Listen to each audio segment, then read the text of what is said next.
ایک پوری لسٹ یہاں پہ ان انبیاء کرام کی جو ہے وہ گنوائی گئی جن کی قوموں نے جو ہے وہ ان انبیاء کرام کو جھٹلایا تھا، ان کی بات نہیں مانی تھی، ان راستوں پہ نہیں چلے تھے جو پیغام اللہ کا وہ لے کے آئے تھے۔ پیغام کیا تھا؟ وہ پیغام وہی تھا، تمہارا خدا معبود صرف ایک معبود ہے۔ اس پیغام کو جو ہے وہ جھٹلایا، انہوں نے نہیں مانا۔ ان کا حال کیا ہوا؟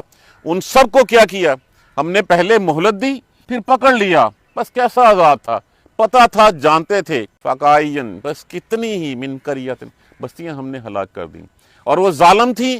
ظلم کا مطلب کیا تھا؟ اللہ کے علاوہ جو ہے وہ دوسروں کو پوجتی تھیں، اللہ کے علاوہ جو کسی دوسروں کو شریک ٹھہراتی تھیں۔ تو یہاں پہ بات وہی کی جا رہی ہے کہ آنکھیں اندھی نہیں ہوتی، انسان دیکھتا ہے، دل اندھے ہوتے ہیں جو سینوں میں ہوتے ہیں۔ اب ان دلوں کا علاج کیا جائے؟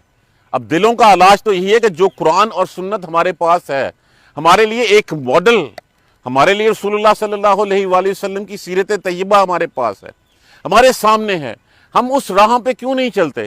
کس چیز کا مان ہمیں جو ہے وہ اس دنیا میں رکھنے کے لیے جو ہے وہ اٹریکٹ کرتا رہتا ہے؟ اس دن کے بارے میں سوچیں جس دن نہ چاند رہے گا، نہ سورج رہے گا، نہ تارے رہیں گے۔ کبھی کسی نے دیکھا کہ کوئی شخص جو ہے وہ رہتی دنیا سے آ رہا ہو اور آگے چلتا جا رہا ہو؟ ہماری آنکھیں کیوں نہیں کھلتی؟ ہم نہیں سمجھتے، چاہے عمر کے جس بھی حصے میں چلے جائیں، کہ میں نے مرنا ہے۔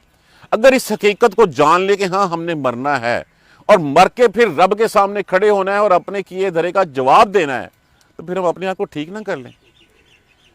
جب ہم نہیں مانیں گے تو پھر ہم بھی وہی ہیں، اسی لائن میں لگے ہوئے ہیں کہ آنکھیں بھی نہیں دیکھتی ہیں، سمجھتی کچھ نہیں ہے۔ وَلَكِن تَعْمَى الْقُلُوبُ الَّتِي فِي صُدُورِ، اور لیکن دل اندھے ہیں۔ اب یہ دل کیسے روشن ہو سکتے ہیں؟ رسول اللہ صلی اللہ علیہ وسلم نے فرمایا کہ میں نے ایک روشنی، ایک آگ جلائی لوگوں کو راہ دکھانے کے لیے، اور لیکن لوگ ہیں کہ اس میں جو ہے وہ ڈوبنے کے لیے، اس میں جلنے کے لیے جو ہے وہ چلتے پڑے ہیں۔ میں نے تو روشنی دکھائی تھی کہ اس سے راہ دیکھو اور اس منزل کی طرف چل بڑھو جس منزل کی طرف تم سے جو ہے وہ کہا گیا ہے چلنے کو، لیکن تم نے جو ہے وہ بجائے اس کے، یہ دنیا ایک وہ روشنی ہے، اس روشنی میں تم آئے ہو، تمہارے لیے کچھ ذمہ داریاں ہیں۔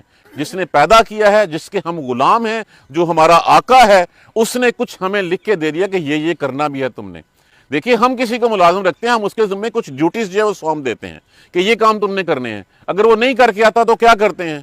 ہم اس کا حساب لیتے ہیں اس سے۔